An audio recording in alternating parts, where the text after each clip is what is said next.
we are going to definitively answer the question, was Randy Orton versus Edge the greatest wrestling match ever? Long story short, no. But it was a very good match. Yes.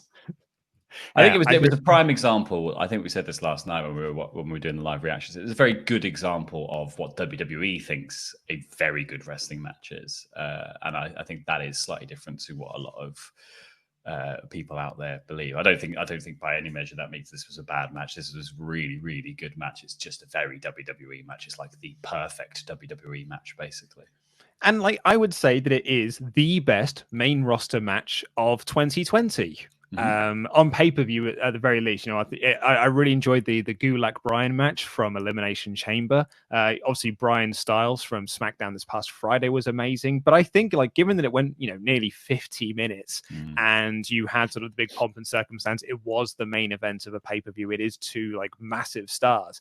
It probably is the best main roster match of 2020. I think comfortably you can argue that.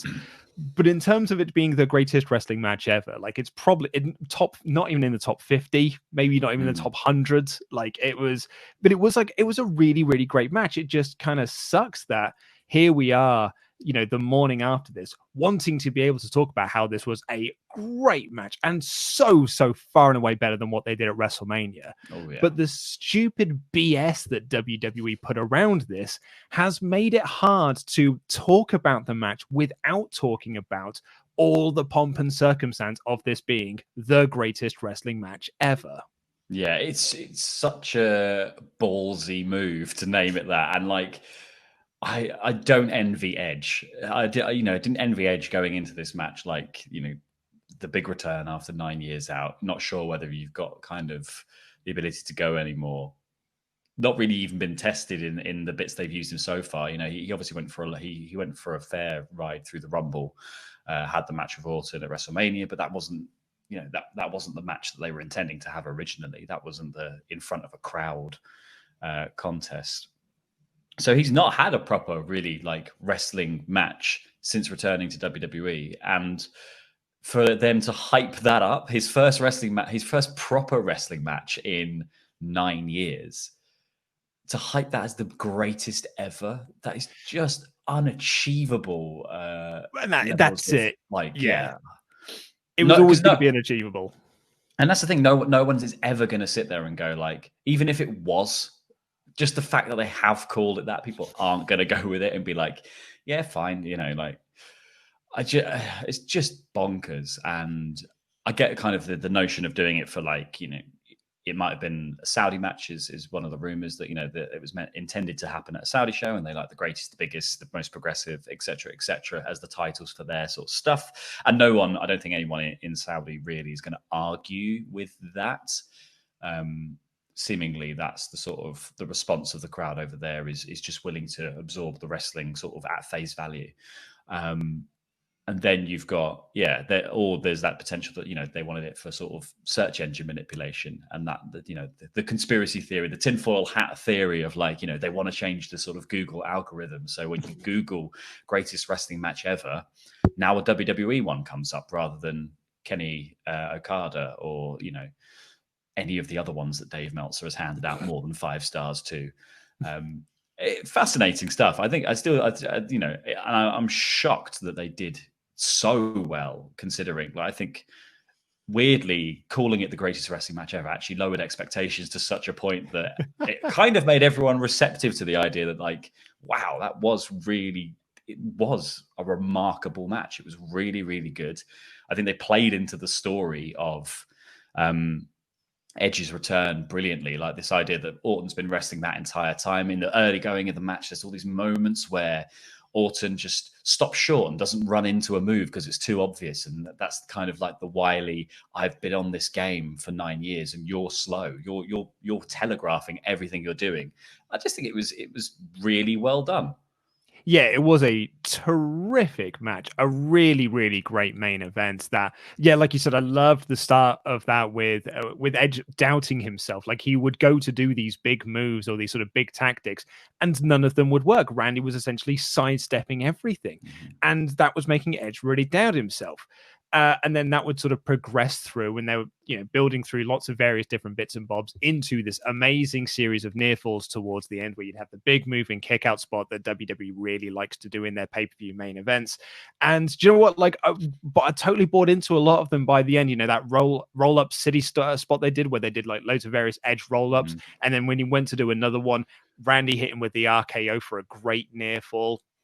We had the reversal into a spear and another spear. Like, there was 2 spears there, which Randy then kicked out of. Another RKO off them doing the Christian finish, where Edge, like the recreation of the Christian Randy Orton spot when Christian lost the heavyweight title, which so much history and sort of connotations we're seeing those two. Really, really smart bit of booking and matchmaking there. And then we got the finish, which was a low blow and the punt kick for an Orton win. Such a smart way to finish it. Like, you big, like we talked about, like, my big prediction for the match was that it was going to end with a low blow and the punt, but it was going to come right at the start of the match.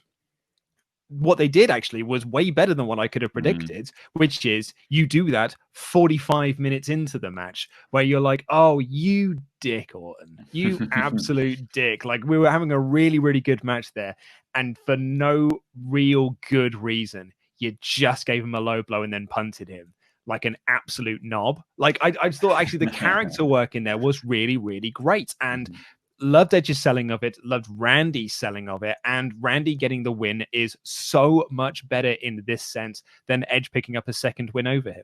Yeah, exactly. And I think it builds into the two of them, like the future of this feud. I think this now has earned a third match. It's earned a decider. I think it's something that they can play up really smartly in this. Orton's character will still say it's the greatest wrestling match ever coming out of this, even though he cheated to win. Edge will be like, well, you said you wanted a pure wrestling match and you've broken the rules to win. It's a great way to bring the punt kick back. Like, again, the same thing, like bring back the concerto. They did it on Edge, and that was, bringing back these truly vicious Randy Orton tactics and using them on a guy who has earned a spot as like one of the wrestling heroes, one of the miracle stories of modern wrestling. It's just genius to get these things over as like, these are heat machines, right? Like that these couple of spots that Orton can do now are just ways to cement him as like the biggest bad guy in your company. It was just genius. And I really loved all the callback stuff. Bits I didn't like about the match. I didn't like the using of finishes from other people when it didn't necessarily make sense. That didn't really, I liked who was it? Edge the angle slam. So Orton used the angle slam. That was really good. Yeah, so Orton used the angle slam and that made perfect sense within the match because Kurt Angle had picked Edge to win. So Orton using the angle slam was almost like sending a message. You made the comparison quite brilliantly to the Cody Lance match where, Cody hits the DDT on Lance in front of Jake and Lance hits the spine buster on Cody in front of Arn. Like a lot of that stuff will make sense. And you could possibly make the argument for Randy using the pedigree because of Triple H and their connection with Evolution, but like Edge doing the rock bottom and going for the sharpshooter and things like that, I don't think a lot of that really worked. And it was trying to summon the ghosts of great wrestling matches past rather than like building into its own story. Exactly, yeah. Like they were playing the greatest hits of other people. Like throughout this match, the commentators have been like, "Oh my god, that's like Ricky the Dragon Steamboat. Oh my god, that's like Ric Flair. Oh my god, that's like The Rock. Oh my god, that's like this." And it was just like name dropping these people, these hallowed names that have been associated with some of the best matches in WWE history. And I think that's where I feel like it sucks for Edge and Orton. Because I put up a post on Twitter yesterday that said, like, I feel really bad for them. They put out a hell of an effort. They put out what is likely going to be the best WWE match in 2020 on pay-per-view. But all we can really be talking about is how it wasn't the greatest match of all time. And that's not their fault. That was stupid marketing. And some people replied being like, well, you can ignore the marketing. And I was like, well, you can't. Because the literal story of this match was two people trying to have the greatest wrestling match ever.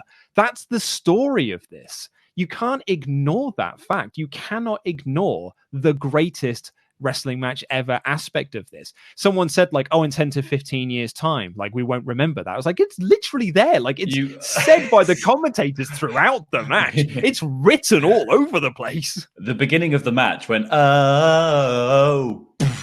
in front, like, Orton was stood there just being like, I don't like this music.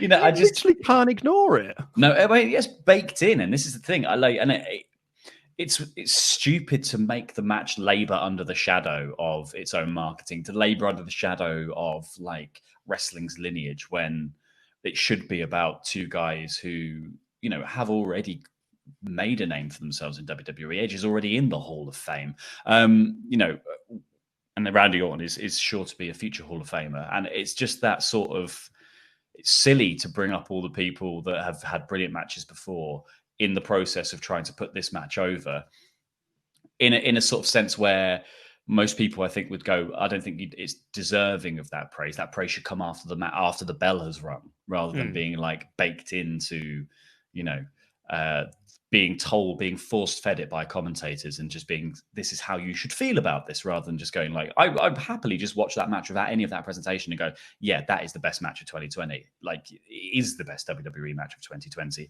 It is probably one of the best WWE style matches of the last 5 years, in that sense of, I think, for me, what I loved about this match is that it captured that feeling of like the old school pay-per-view matches on WWE, where they did go about 40 minutes and it was two titans trying everything to keep each other down. And it just reminded me of, like, you know, I get that's maybe why it was quite nice to have a Triple H finisher in there and a Rock Bottom, because those are the guys that it did summon the sort of specter of. I just don't think it needed to be quite so obvious about what they were trying to achieve with it. Yeah, and it's the same criticism that I labeled against New Japan. I think, I can't remember which match it was now, but they've done it a couple of times. It was Don Callis in particular was quite bad for it. When Kenny and Okada had, you know, their big series of matches that were really, really great. And Callis and Kevin Kelly would constantly bring up like the star ratings that those matches had been given, and being like, oh, it's, you know, it's the 5-star match, this, this, and this. And I was like, but that all you're doing now is you're making every other match now has got to try and surpass the one that's come before it. Like, sure, you can talk about how these matches have been heavily praised, but like to put so much emphasis on it is actually just, it's a weight around the neck. I was just looking at some of the chats there, and some people like, you can choose to ignore the greatest wrestling match aspect of this, but when the story literally is, this is the greatest wrestling match ever, that to me says then you don't care about the story of this match. In which case, then it can't be a great match, because you're not invested in what the story of the match is. So it's a bit of a double-edged sword, and I do think that WWE hamstrung these two unfairly so, because, you know, as you said earlier, the rumor is that this was a Saudi thing, because this was going to be at one of the Saudi shows this year, the second Saudi show this year, which isn't going to happen now because of Steve Corino. And that, when you hear that, you're like, oh, it totally makes sense why they would have the great, because then the Saudi government can say, we hosted the greatest wrestling match ever, the same way that we've hosted the greatest Royal Rumble ever. And so, like, it totally makes sense from that aspect.